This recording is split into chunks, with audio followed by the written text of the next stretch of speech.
Okay. I thought it looked like Hawaii, which is where I am.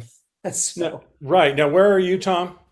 I'm on the Big Island in Kona, or I'm sorry, not in Kona, but in North Kohala. Got So it. about the tip of the Big Island. Yeah. What you see here is South Kona. In fact, you might recognize the city of refuge behind my head there, if you know what Ah, that that's looks where like. you are. Yeah. Okay. All right. Okay. Before we get started, I've got some news and we have a decision to make. We found out the first concert that the Campus Chorus has booked during the spring tour, and it happens to be Sunday afternoon at the same time that we have a rehearsal scheduled at St. John's. So, uh, so I asked them, so it sounds like they said that they are going to sing some. I should say further. The concert starts at 3 p.m. and it's out on the Eastern Shore, and it takes like 3 hours to get there from Washington. So anybody who attends the concert will not be able to attend the rehearsal that we scheduled for Sunday afternoon. So so I guess the question is who wants to be part of that concert, and then if so, then we'll see whether or not it makes sense to continue the rehearsal. So it's in Salisbury, Maryland, on the Eastern Shore. So that's like 3 hours from DC and even farther from where you are, Richard Osborne. Yes, I'm sorry I'm late. I No. probably, my initial reaction is I probably won't be able to go. It's possible my brother's coming to town of all times from Mhm. Florida. So I probably would want to stay closer in case there's some time to get together with him. I don't Okay. think I could get to Salisbury and back in time to get my flight on Sunday That's the night. other thing. If you've already booked a flight, then you would have to change your flight. Um, what do the rest of you guys think? Those of you who are planning to come out to DC. I think I'd like to very much just take part in the rehearsal. Okay, Yeah, what time is this concert? 3 p.m. Yeah, that would sort of blow the whole day. It would. Yeah. Again, I didn't set this up. I just found out today that that's when they booked it, and it was the latest um, time. So there is another concert on the 10th. And in fact, hang on a sec. I may have the information as to where that will be for those of you who are planning to stick around. Um,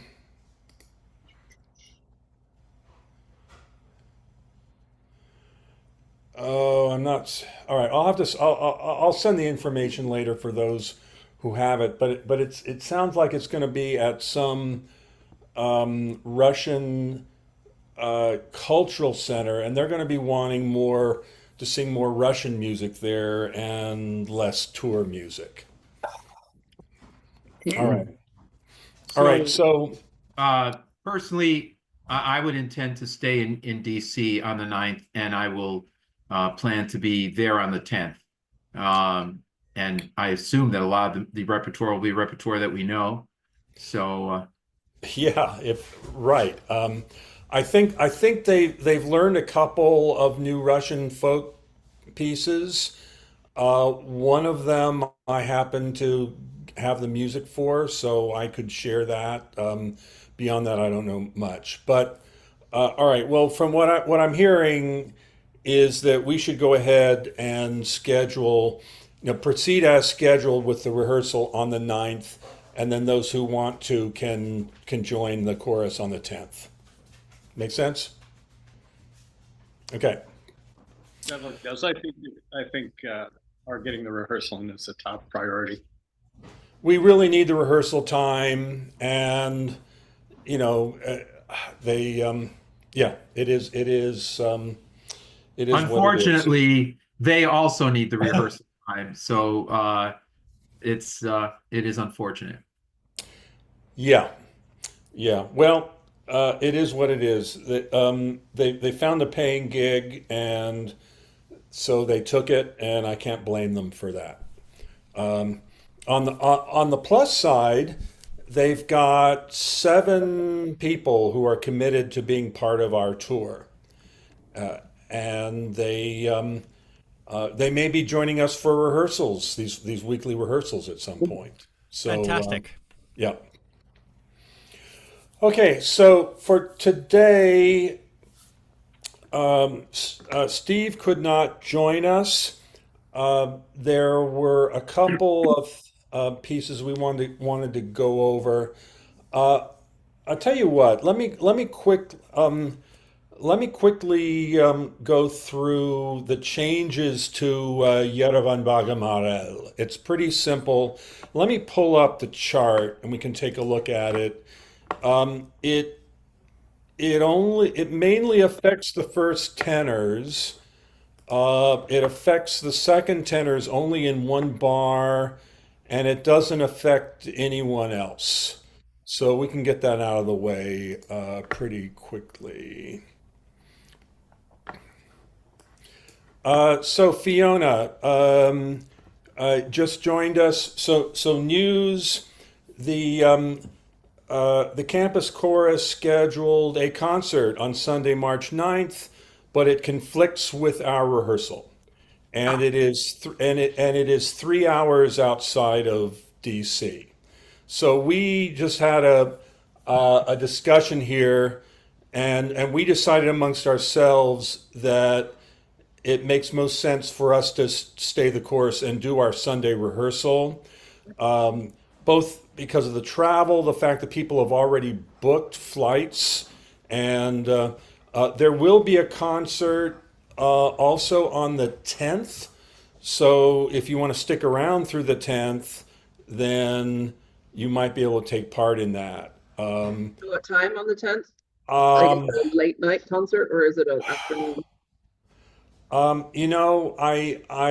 have to check my this schedule again. I think it is later in the day, but I forget precisely when on the 10th. Yes, Joe, you have a comment. My question then is, do we have something scheduled for Sunday morning, and are we still looking for something to possibly do? Because I had thought of reaching out to a contact, and then of course Ben has all those contacts. That is currently open. Absolutely. I had held out that Sunday morning open in case St. John's had use of us in their worship services, but they already have their plans. So we're basically unattached at this point. If you can find something that would work for Sunday morning, by all means, check it out, and we'll see if we can work it in. Okay. Okie doke. Good. All right. So now let me pull up the score.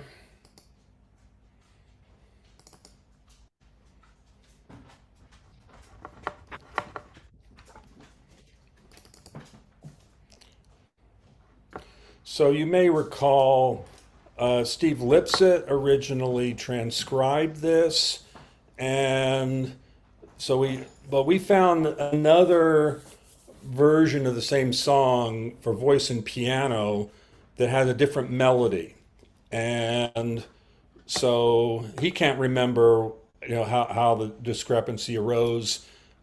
Such things happen, but just so you know, there are a few differences. I mean, you'll see them in the score, but I'll just note them for your awareness. So the first tenors, there are a few places where the melody changed slightly. For example, on measure 3, Yerevan Bagemarel, in the old score, that was a G F G. It's now a G E flat G, and if you look at the melody line, it actually makes more sense this way. You see it measure 3, it goes down a third, then in measure 5 it goes down a third, and then measure 7 it goes down a third. So that's what Cervantian had in mind. And there are a few other places. So tenor ones, keep an eye on that. Make sure that you note that. Tenor twos, the almost last measure, the Geranagik, in the old score, that was B flat, C, C. Now it's B flat, C, B flat. All the parts, you see they go up a step and they go down a step. So again, it's more consistent this way. So I don't think we need to rehearse that now, but I just wanted you to be aware of the changes. So be sure that you get the score that, well, at the bottom of the first page, it says February 7th, 2025. That is the current version. Any questions about that? Good. Okay, so next thing would, Ray, do you want to look at Odoia first, or would you like to look at the Maraviggiamieri? What would you like to do? Let's look at the Maraviggiamieri. Okay, right. And as a reminder, there are two of them. The one that's in C major, and then the other which is the traditional tonality. So let me pick that up. I'm thinking, Ray, that we can talk through it and talk through the updates, and then we can play recordings of it. How does that sound, Ray? Yeah, updates from when? From the previous score. Oh, from the previous score. So geez, what's I didn't changed really- since the songbook version? I think, Okay, I didn't really keep track of that. There are well, we can talk generally what changed. If you don't recall precisely, then I can go through it. yeah, They're mostly to the middle part, by the way. yes. The upper and lower parts are pretty much as is. What we discovered in going through this was that there were different versions of this. Glenn Knickerbocker had a rendition, and Mark Bailey had a rendition. I based on Bailey's because it was chronologically the most recent, but Glenn's is the most accurate, and so that's what what this is now based upon. So yeah, so there are, I guess, one change is in measure 8 and you're right, the changes are pretty much only in the middle voice. right, So in measure 8, the middle part now has G, A, G, F, E. I think that in the previous version it was A, G, F, E. right. So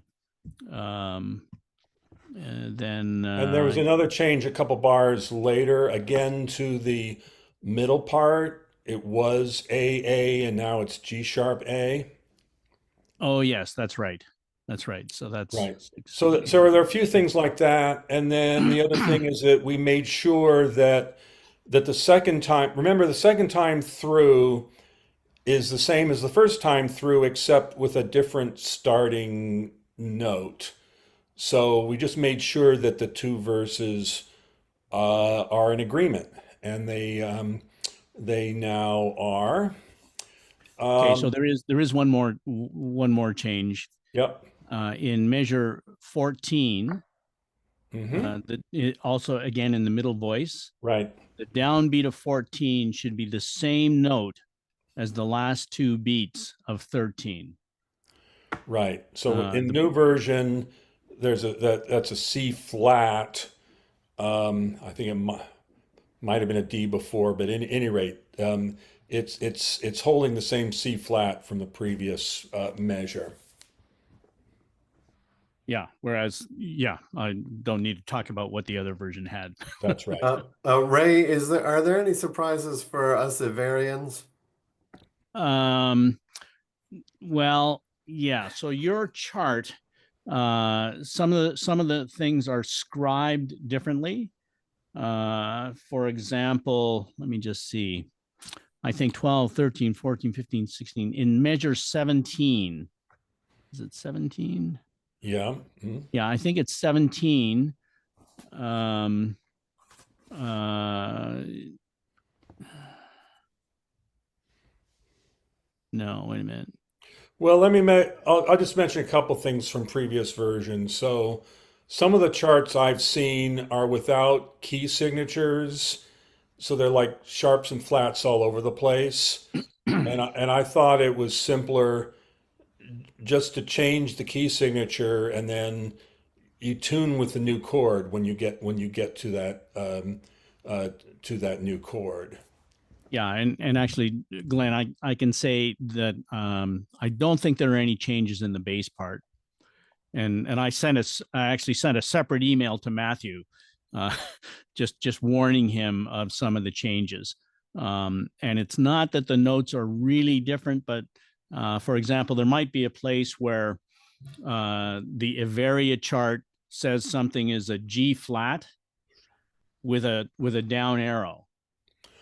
And what I may have done is I may have just written that as an F natural.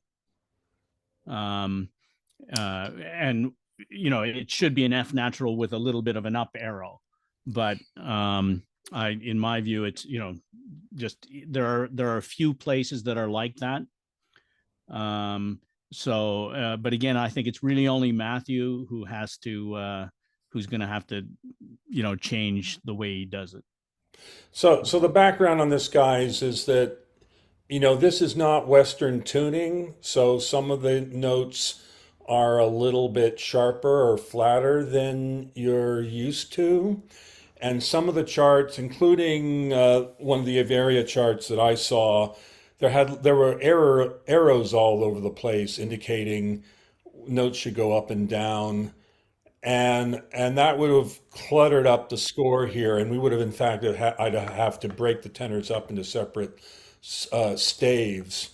So Ray and I discussed that, and we thought, well, that's probably overkill. The main thing is just to tune with the Bonnie, and if listen to how we have a reference recording. Listen to how they tune, and just try to tune the way a Georgian would.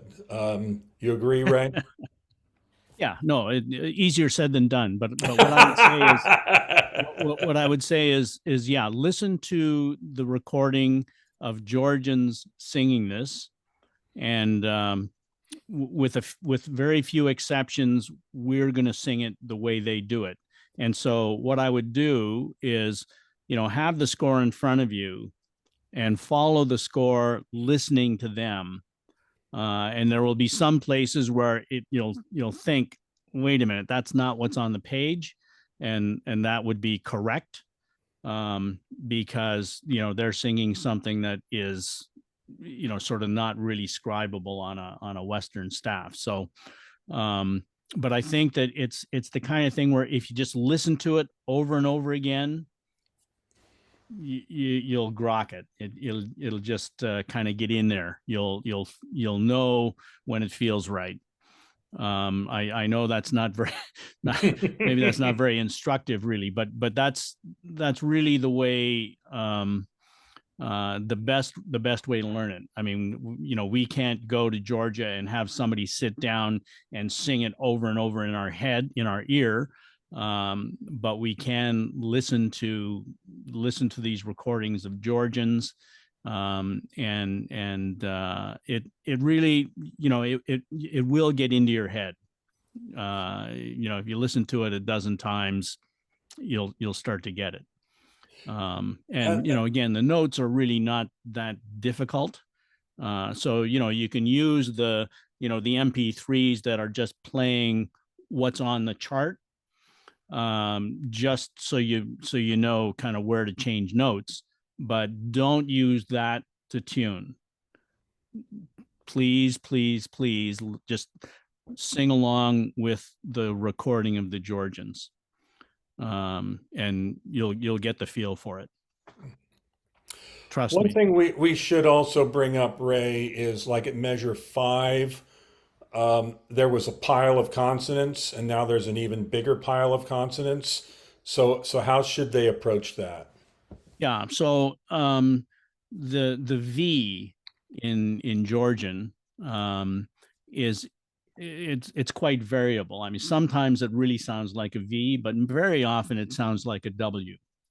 So, for example, in measure 5, it's mrav jamier, mrav jamier. So if in this, any place you have a situation like that where it's vla, if you pronounce it more like a W, then it's mrav jamier, right? So you go Mrai Mrao Jamier Mrai Mrao Jamier.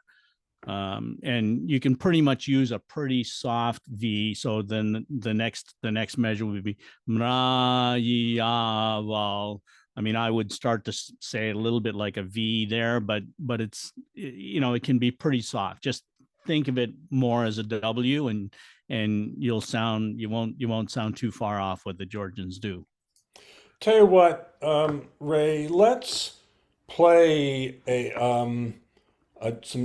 Georgian recording and listen to a little bit. Yep.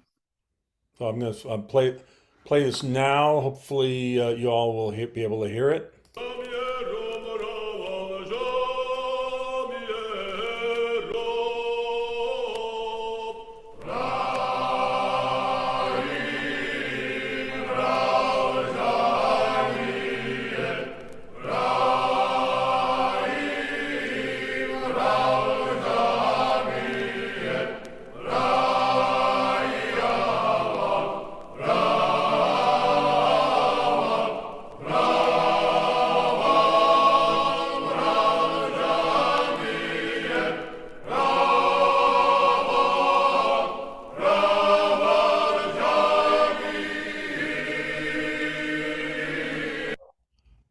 Now, Okay.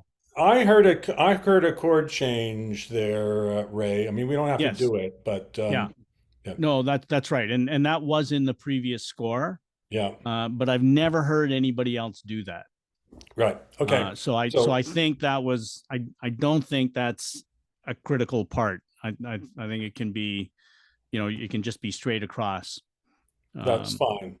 Well, Because again, I mean, this song is, known throughout the country. Everybody sings it their own way. And so, variation is allowed. So we're just going to do it this way, just for the sake of us all singing from the same page. right. And I think you heard, if you listen to how they were pronouncing it, they were not stumbling over the consonants. It actually kind of went fairly smoothly. The buzz in the appropriate places. Does anybody have any specific questions?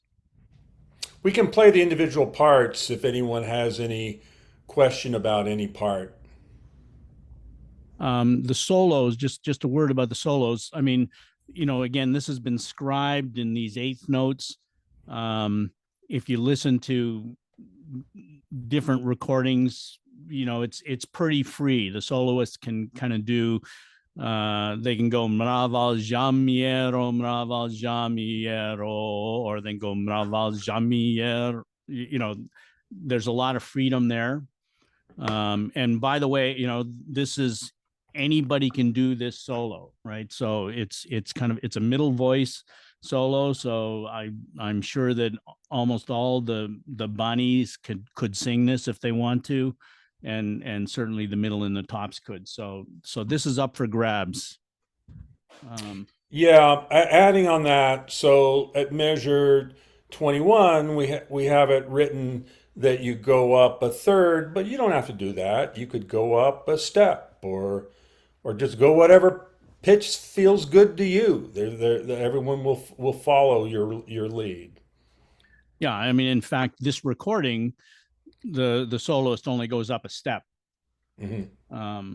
But I've heard lots of people, go up a major third like this. So yeah, so this should be pretty straightforward. I mean, the it's similar musical motive over and over again. So it's not very complicated at all. yeah, it's not complicated. Again, the only thing about it is the tuning. And so, for example, in that place where we made a change at 6, 7, 8, 9, in measure 10, in the middle voice, there's that G sharp. It's really, lower than a G sharp. I think when you listen through it, you'll hear that, yeah, it's not quite a G sharp. And there'll be a lot of places, especially in the middle voice, where you'll hear that it's not quite the note that's on the page. So that's what we want to listen for and try and emulate. How many of you have heard, know the term Pythagorean tuning and know what that means? I see a few head nods. So back in ancient Greece, Pythagoras, he was one of the first music theorists and made sure that all of the relationships between notes were rational numbers. And the Georgians kind of follow that same. They come out of that ancient Greek music theory, and so that's particularly things like the seconds and thirds are different from what we are accustomed to. It's all a little bit different, but the thirds and seconds in particular are quite a bit different. Okay, well, I think then that's probably enough on that then. So we should spend some time on Adoria, I think. Mm-hmm. And I think we should probably play a recording. Oh, I should say as a caveat. In fact, let me share again, just so somebody put something in the chat. Okay, so somebody's listening in, and that's fine. Let me. My mouse is being a little unresponsive. Hang on a sec here. Just before we get started, I'll Yeah. say again. So in the chart, note values are, somebody just wrote them as they heard them from one particular rendition. But like for the solos in particular, they're pretty free. So if you hear a version that you like and it's not what's on the page here, sing the version you like. And again, for Odoia, there are a slew of solos in here, slew of solos that are, 2 or 3 or 4 measures. And those are all up for grabs. And there are a couple of them that definitely should be somebody with a deep voice. So there's definitely a couple of Bonnie solos here, like the opening solo, and then there's another one further on. But if you're a Bonnie, you're not restricted to those. You can do any one of any of these. Some of them are a little more challenging in terms of having to spit out some words. But we're definitely looking for people who are going to spend the time to learn how to spit out those words. So For this one in particular, it as you see here, I created some movie score files for the different parts, but those are all with Western tuning. You really need to listen to the recording in order of a group singing it in order to get the tuning right. So let me pull up the chart. The correct version should be this one that is, it's dated February 7th on the bottom of the first page. So, Ray, how about I'll play a recording and then we can look through the score, and you can, if you want to stop at any point to make a comment, let me know, and Yeah. we'll move it. We'll do accordingly. are you going to play the Rustavi version? I'm going to play the Rustavi version. Yeah. Okay. Let's just listen to the whole thing. And let's just listen to the whole thing.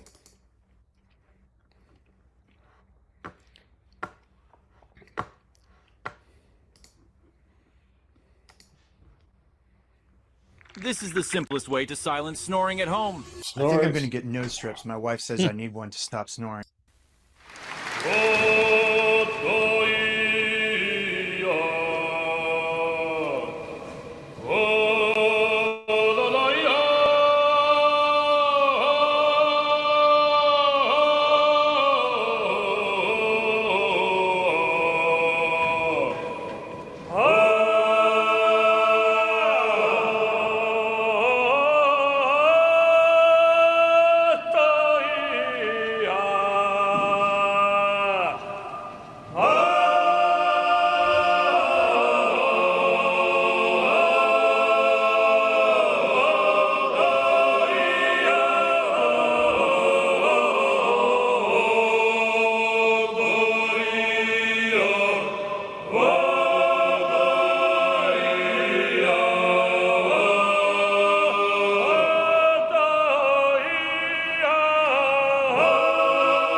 I'm going to stop here for a second. So before we continue, Ray, explain what's all going on with all these double choruses and stuff.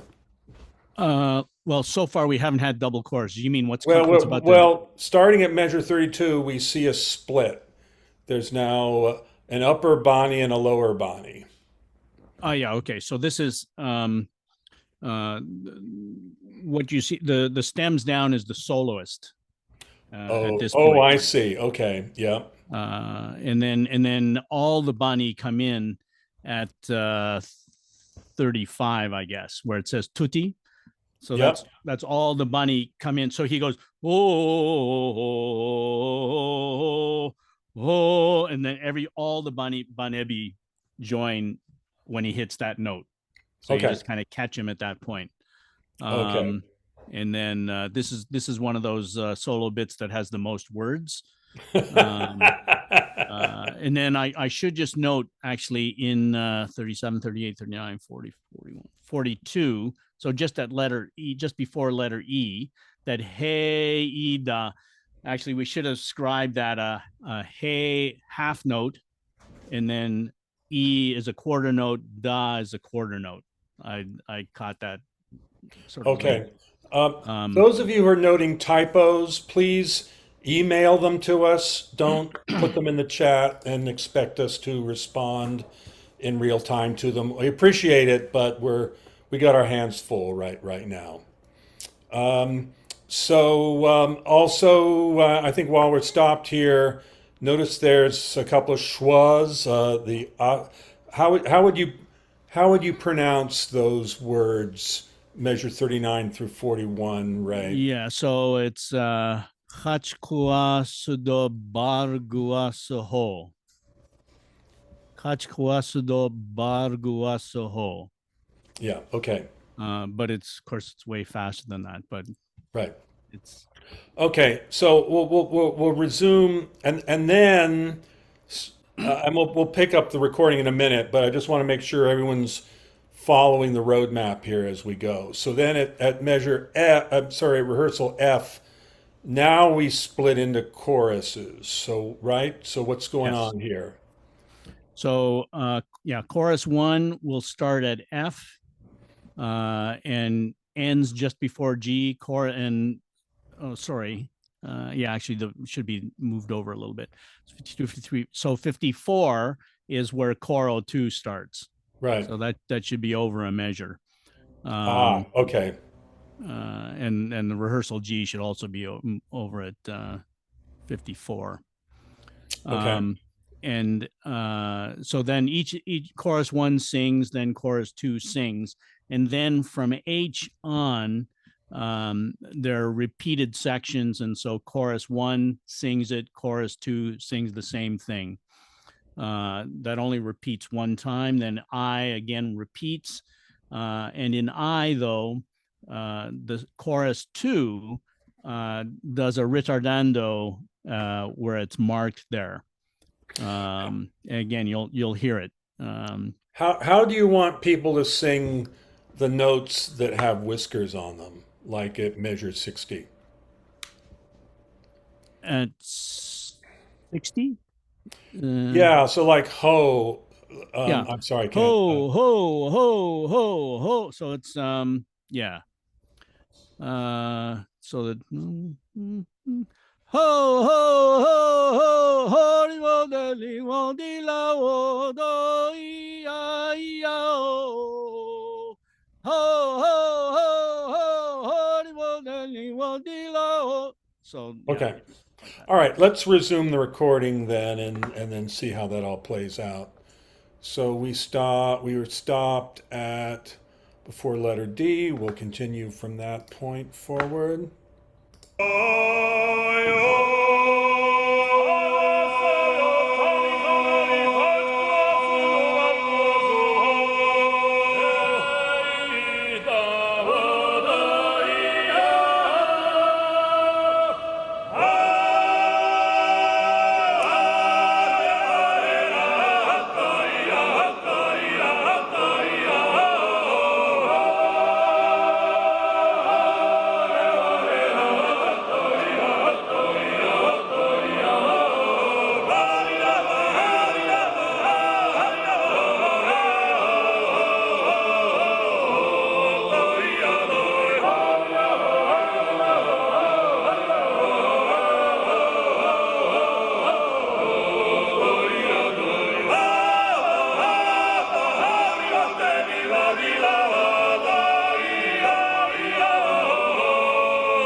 So Five you- words. You pronounce wrong two. Yeah. So you'll notice that this chart is not exactly the same as what they sang, but the spirit is certainly the same. So we're seeing a version that's slightly different from what Rustavi just sang, but it's the feeling is the same. The notes will be a little bit different, but So there's a lot of stuff going on in that chart. Given that even though the tonality is different, I think it's worth it to go through these parts one at a time. Maybe start with the Bonnie part. This is one of the few Bonnie parts that has a lot of movement. So maybe we should how about we start with that? Does that make sense to you, Ray? sure. All right. Just one thing I will say is that in that last section, the ho do doi, the Bani have let's look at 76, 77, 79. Choir 2 goes do do ho do do ho do ho, and so it's written as D D E natural F. And this E natural is that note is definitely much lower than an E natural. I would say it's closer to an E flat, but it's higher than an E flat. So I'm sorry, what measure is that again? this is at rehearsal J. So it's 76, 77, 79. Yeah. Choir 2 basses go do do ho do do ho, but it's just don't sing an E natural. It's lower than an E natural. And as I say, it's close to an E flat.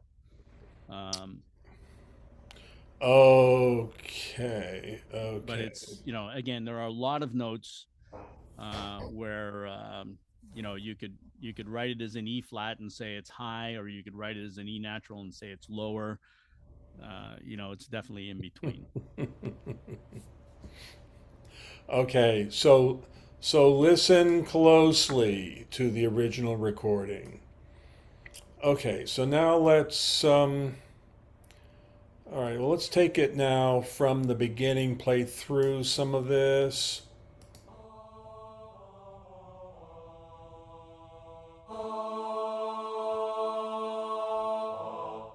And of course, in the real chord, it's ah. It's not just distinct notes like it's notated there.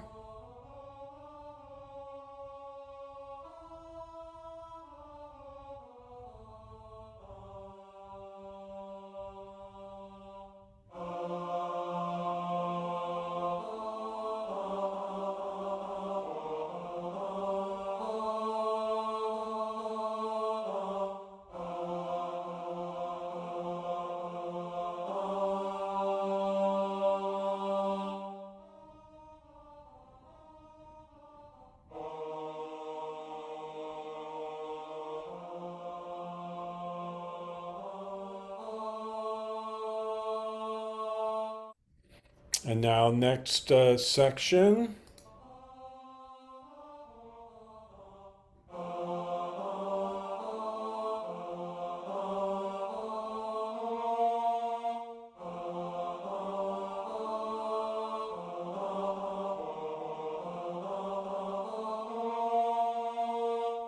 Break, and now next section, next solo.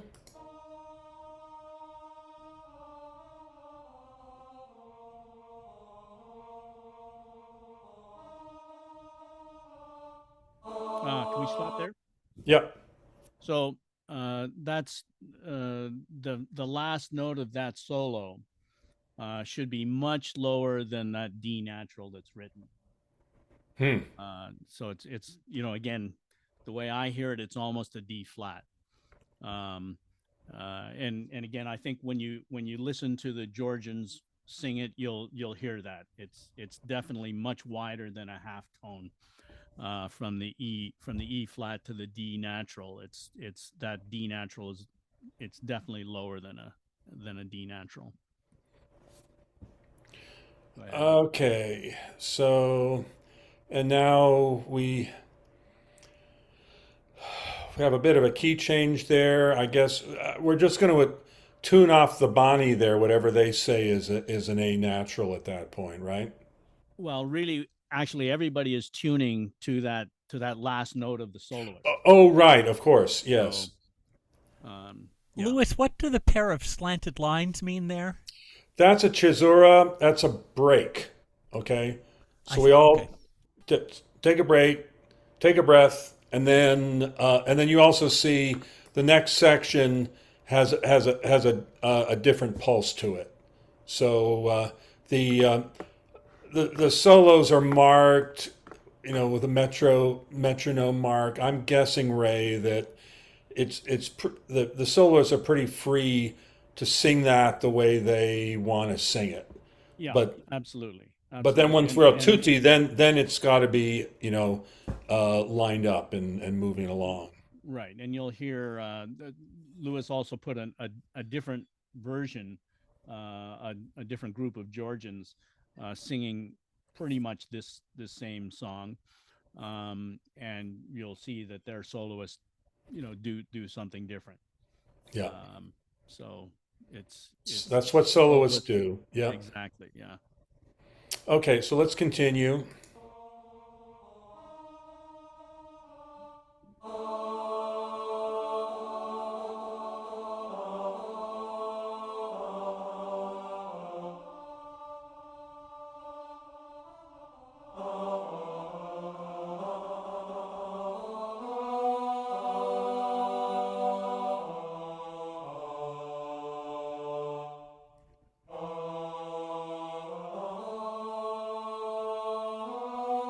Oh, can you stop again?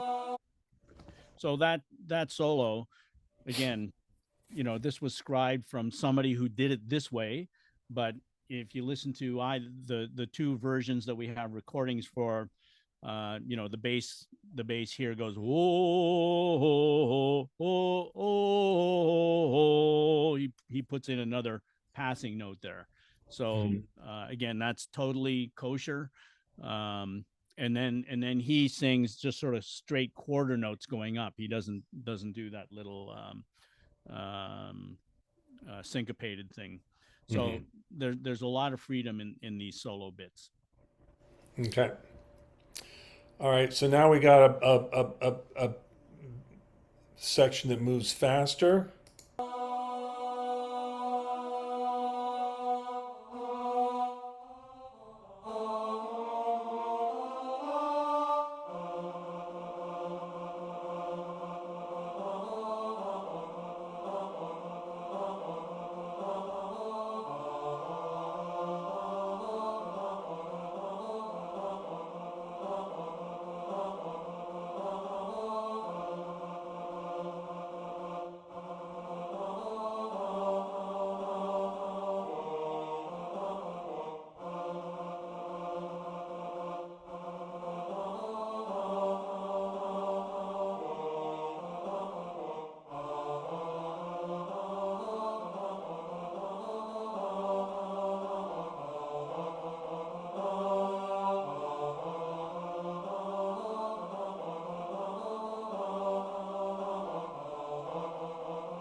Not much slower.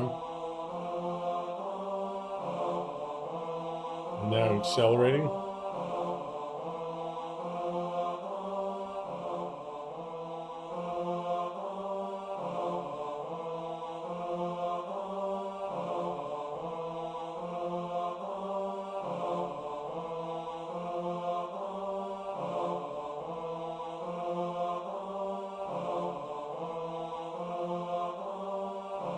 And it repeats until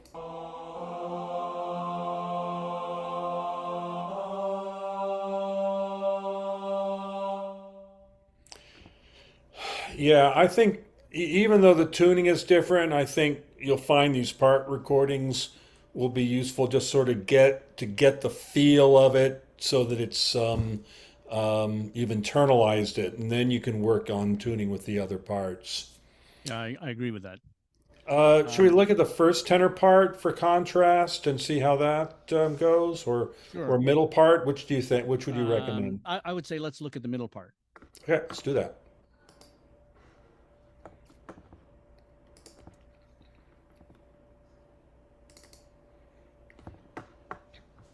The middle is often the hardest to pick out. So Right.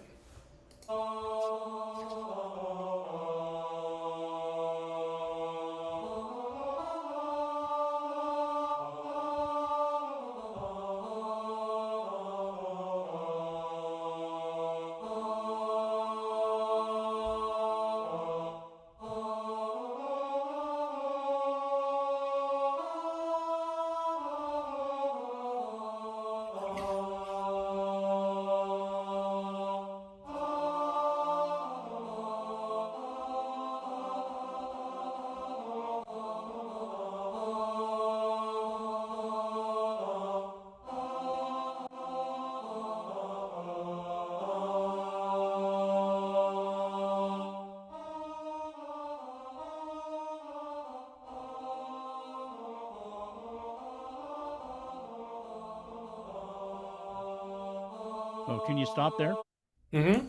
So you'll just see that in 12, 13, 14, 15, in 16, where the tutti comes in, you'll see there's an A flat written in there. And in the next measure, it's A natural. That is often a good signal that those two notes are actually the same note. It just sounds low. It sounds low to us in 16, and it sounds higher to us in 17. But it Interesting. probably Okay. is the same note both times. Right. And of course, at 18, it's all a unison. So then it's not Right. not an issue. Right. Go ahead. Yeah.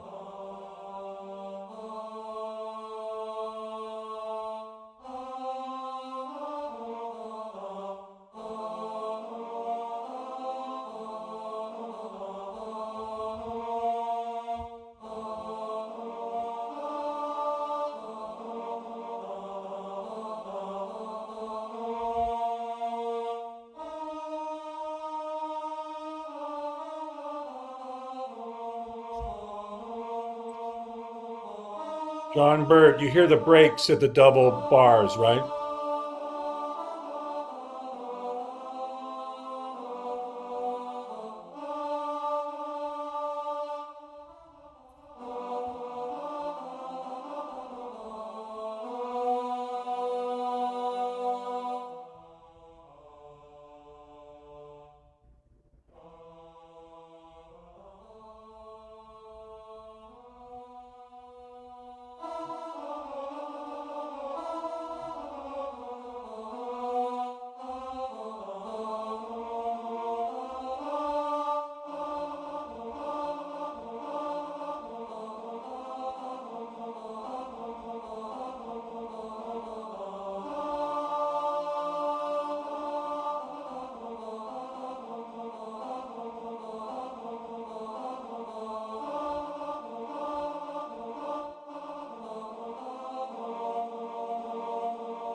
Oh, can you stop there? So just there are these accents on the first beat of each of these measures, and those accents need to be very heavy, so heavy that you can sort of say you can almost not sing it. You can just say it. So ho do doi, ho do doi, ho do doi. But it's just that what sets up is this, it just kind of goes boom, boom, boom, Hmm. boom, boom, boom, boom, boom. and that's what really kind of works for these work songs, right? These work songs are intended to be rhythmic, so that as the music speeds up, the work speeds up. That's what this is all about. So go ahead. Great.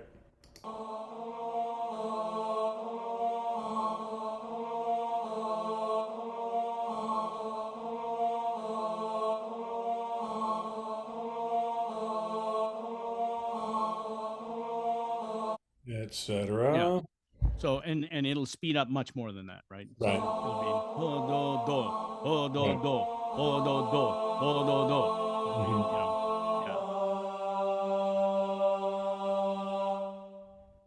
yeah. And then at the end, you know, they'll have this thing where they just go ho, just kind of drops off. That's a very, very characteristic of the Georgian folk songs in general, but the work songs especially. Great. Okay. Well, I think, of course, everyone should review their own part. I think the first tenor part and the second tenor part, of course, except for the solo parts, they're pretty parallel throughout. So I think that should give you a pretty good sense of just listen to the first tenor part, and then you can listen along with the ensemble, and then you should be good to go. Does anybody have any questions at this Yes, point? I know it's questions. hard if you haven't gone through it yet, but yeah, I expect that there will be questions. So please don't hesitate, and you can just shoot me an email if you have a question. Okay, so I think we've gone through everything at least once. So I think for next week, if there are songs that you would like us to focus on, you know, anything you're having struggle with, let us know, and we'll be sure to give those extra attention. Okay. All right. Well, I think with that, we can take a break early then, and you can enjoy the rest of your evening. So thank you all for joining us. Okay. Bye-bye for now. Thank you, Louis. Thanks a lot.